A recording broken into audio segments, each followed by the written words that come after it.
Name, address और ये cell. लेकिन यहां पे देखो ये इन्होंने एक बिगिन फॉर्म लगाया, एक फॉर्म टैग, जिसे बताया था जब आपने सबमिट करना हो। और ये देखो इनफो टाइप सबमिट, ठीक, क्योंकि अभी डिलीट का कोड तो लिखा ही नहीं हमने, डिलीट का कोड तो लिखना है और वो हम लिखेंगे इसके सबमिट। और जितनी चीजें इस फॉर्म टैग में वो ही सबमिट होंगी। ऊपर वाली की मैंने क्या बोला था, फॉर्म टैग क्या ब्लॉक है, कितनी इंफॉर्मेशन आपने सर्वर पे भेजी। एक अब इसके अंदर ये बटन है, ये डिफॉल्ट की जगह इसको क्या कर लो, डिलीट का है तो क्या कर दो, डिलीट। ये बैक टू लिस्ट है, नीचे लगा लो चाहे यहां, कोई फर्क नहीं। तो ये देखो एक ये अब हमने इसका कोड लिखना है डिलीट का। तो जैसे हम इस बटन पे क्लिक करेंगे, ये सबमिट का बटन है एक, तो इसको ये सबमिट करेगा और सबमिट करने पे डिलीट वाले एक्शन पे जाएगा, लेकिन जाएगा उस पे जिस पे लिखा होगा HTTP कोड।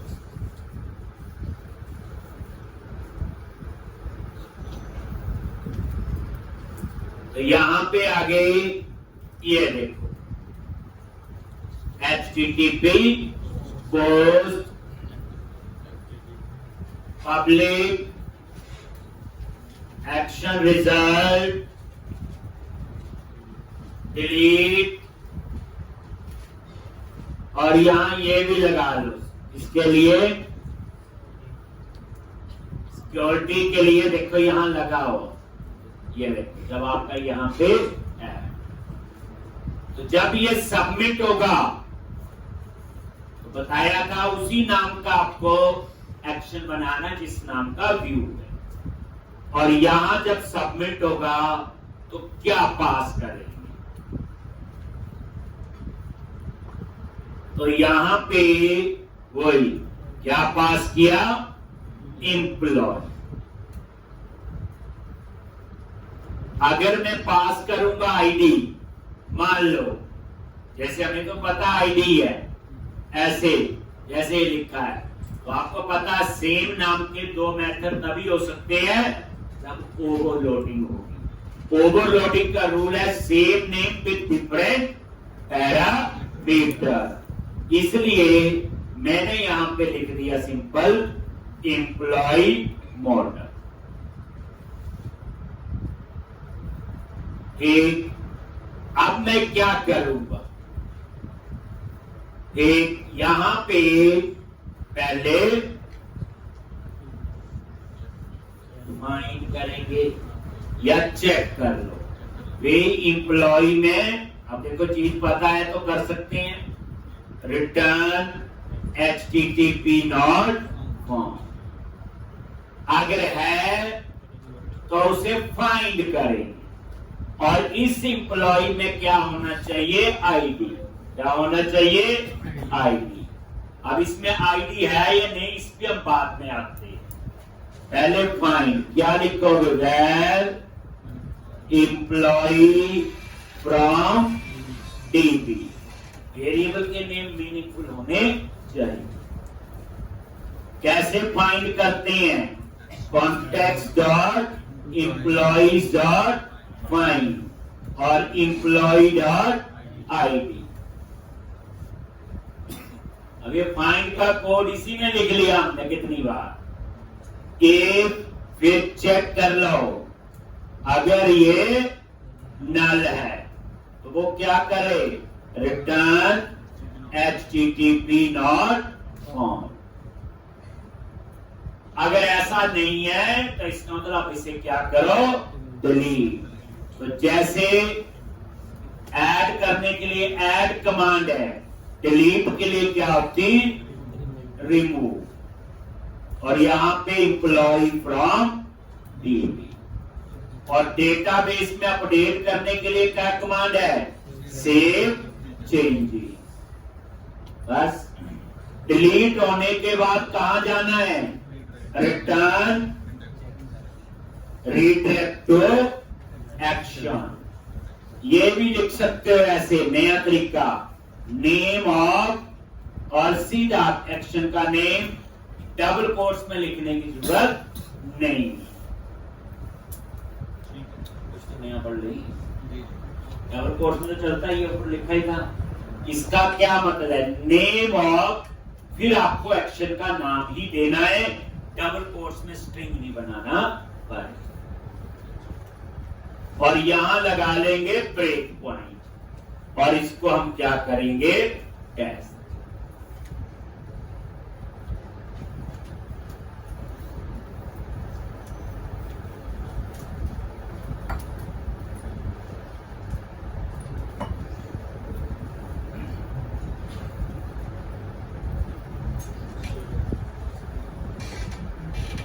एक तो इसके अंदर वो सारे ऑपरेशंस अप्लाई हो गए, save, update, read, find, test.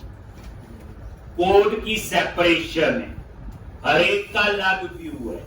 पहले ये सारा काम हम एक पेज, याद है employee.asp पेज होता था, उसी के अंदर save, update, read, find, display. But यहां पे हर एक का अपना अलग अलग व्यू। एक तो अब हम लोग इसको रन करेंगे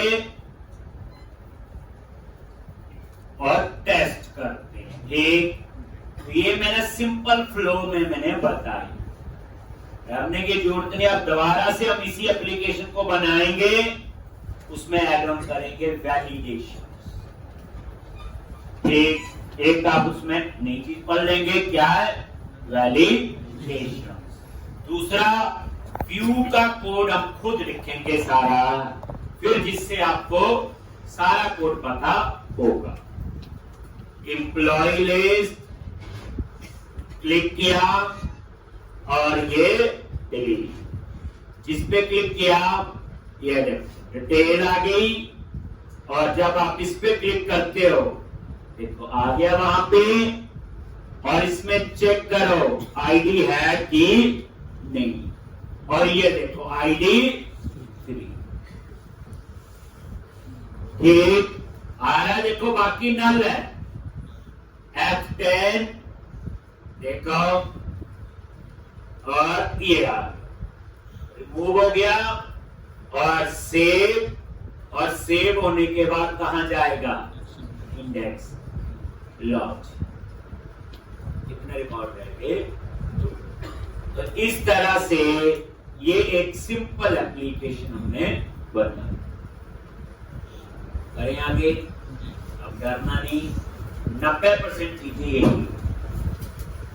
रिवीजन होगी, नया भी होगा, नया इसमें वैलिडेशन टॉपिक होगा, नया इसके अंदर व्यू का कोड सारा हम खुद लिखेंगे।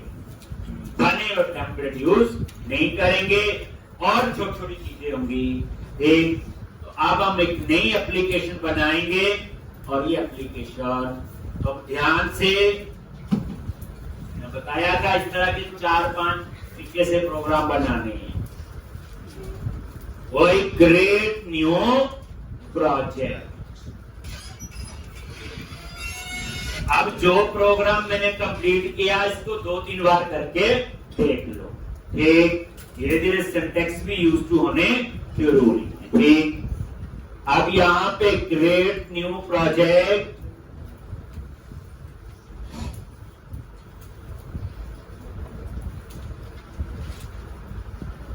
और ASP.NET web application next project name, तो वेब एप्लीकेशन 17 MVC, और इसमें हम सीखेंगे साथ में वैलिडेशन, एक और कोड फर्स्ट तो होगा ही। ठीक, और इसमें हम लोग लेआउट भी _1031 प्रोग्राम इतना थोड़ी याद रहेगा, कल को कुछ देखनी हो तो प्रॉपर नेम दिया कर क्या क्या है इस असाइनमेंट में सीखने का। लेआउट सीखेंगे, वैलिडेशन सीखेंगे, कोड फर्स्ट हमें आता ही है, बाकी एमवीसी तो चल रहा है। कहां सेव करना, ब्राउज किया तो मैं सेव करता हूं डी ड्राइव के अंदर ASP.NET MVC।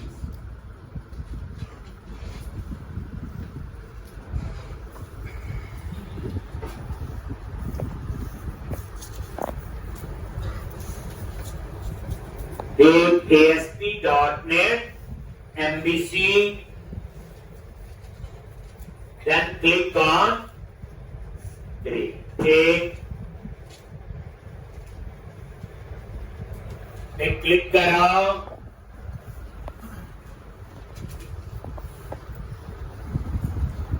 और MVC, then click on create। वही MVC एप्लीकेशन है। सबसे पहले आप बताओ वेब कॉन्फ़िग में कनेक्शन से पैकेज इंस्टॉल करेंगे, एंटी फ्रेमवर्क, मॉडल बनाएंगे, एप्लीकेशन डीबी कॉन्टेक्स्ट बनाएंगे, माइग्रेशन इनेबल करेंगे, ऐड करेंगे और अपडेट। अब आपको वो पता हो जाना चाहिए। अब दो आता है, प्रैक्टिस है, कर लिया। तो सबसे पहले वेब कॉन्फ़िग फाइल में, ठीक, और यहां पे कहां पे ऐप सेटिंग के बाद में भी लिख सकते हो, चाहे सिस्टम डॉट वेब के बाद में। चलो जहां लिहाजा वही लिखते हैं कनेक्शन स्ट्रिंग, और यहां पे ऐड नेम ऑन str, ये कनेक्शन सिंक की का नेम। केस सेंसिटिव होता है सारा। Server is equal to database server का नेम। एक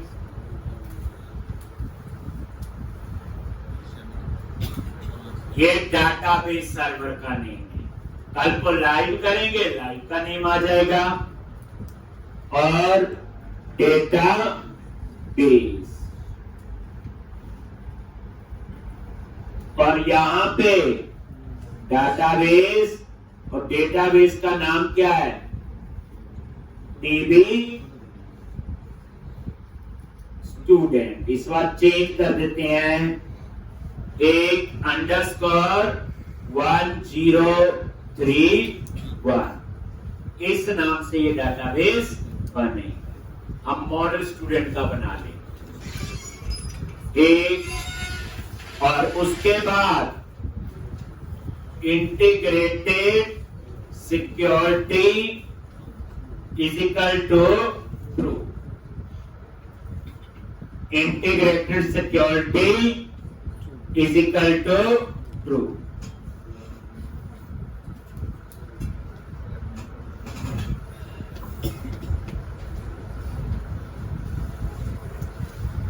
ले रहे हैं,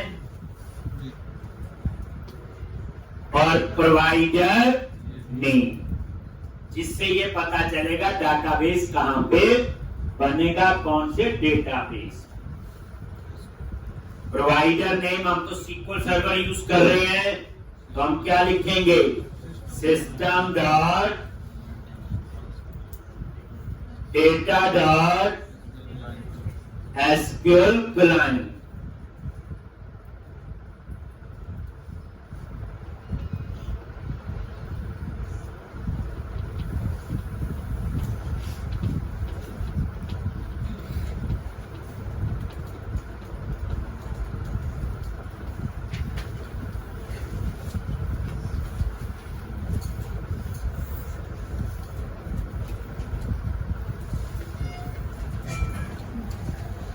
system.data.SQL क्लाइंट। एक, अब उसके बाद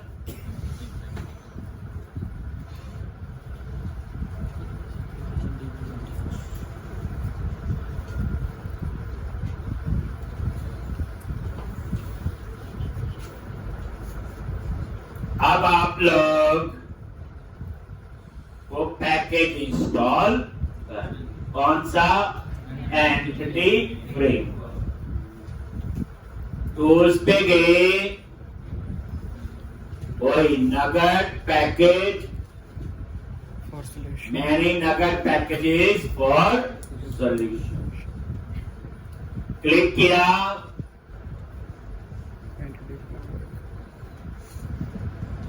और क्या लिखना है? Entity framework. और यहां पे एंटिटी फ्रेमवर्क जो पैकेज है आपका, ये इस पे लिखा हुआ entity framework. Entity framework code नहीं, वो नेक्स्ट करेंगे कोड का, ये एंटिटी फ्रेमवर्क। और यहां पे अपना प्रोजेक्ट सिलेक्ट कर और उसके बाद इंस्टॉल पे क्लिक किया, इंस्टॉल।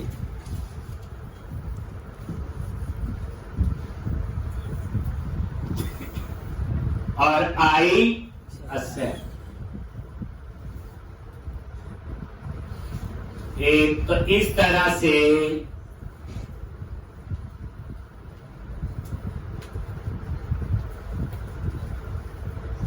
अब आपने क्या करना है?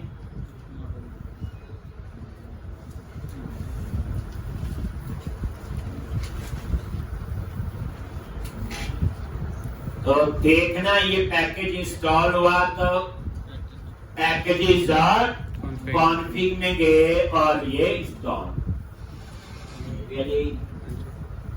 अब हम बनाएंगे मॉडल।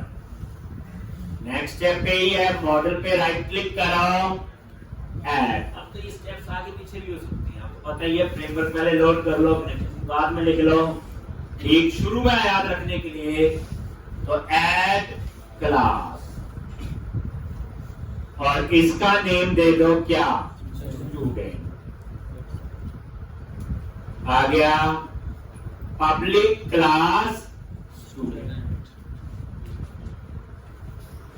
एक, और ये आपकी है स्टूडेंट क्लास।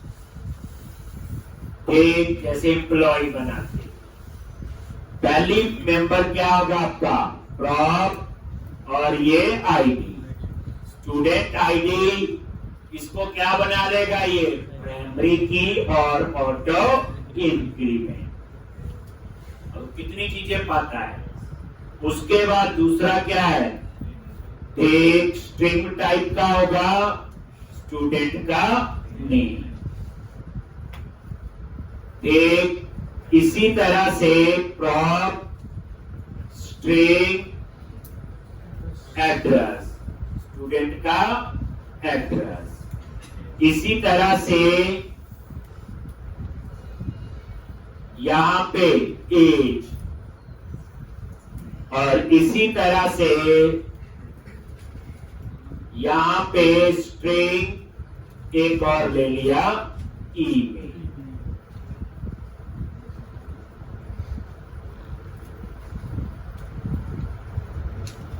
क्लियर है?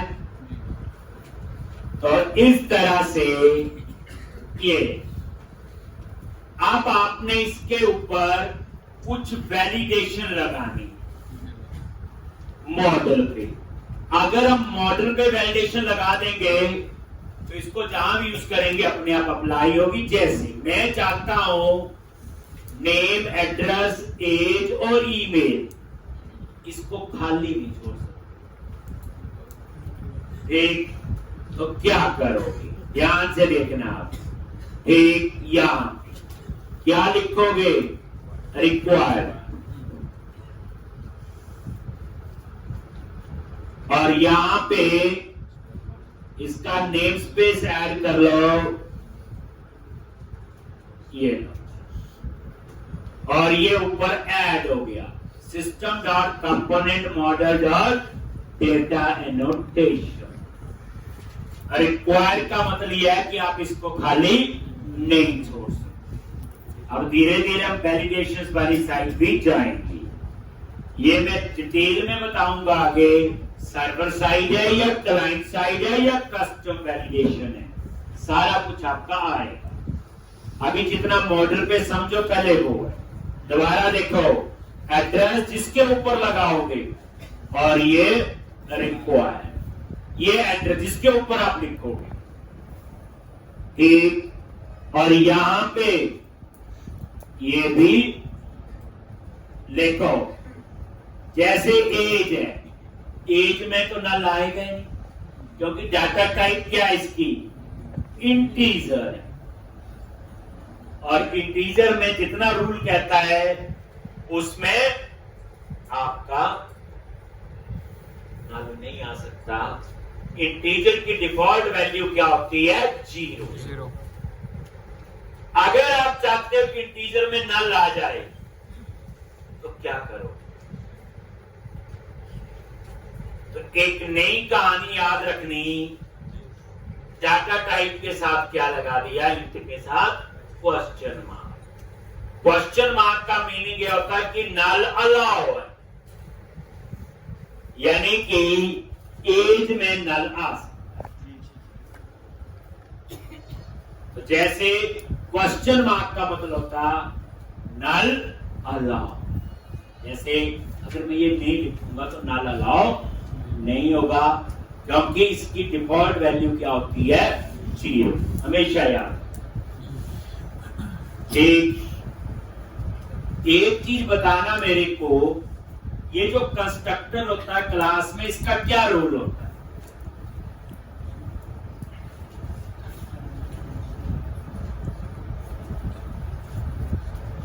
पढ़ा हो सबने, इतना सबको बताया क्लास का कंस्ट्रक्टर होता है जी, क्लास का ऑब्जेक्ट बनाते हैं तो उसके साथ अपने आप कॉल होता है, फायदा क्या होता है जी। वैसे ही मेरे याद आया, मुझे मन में आया, जो क्लास का कंस्ट्रक्टर है उसका मुझे फायदा होता है। कई बार क्या होता, डिफॉल्ट कंस्ट्रक्टर होता है, यूं करके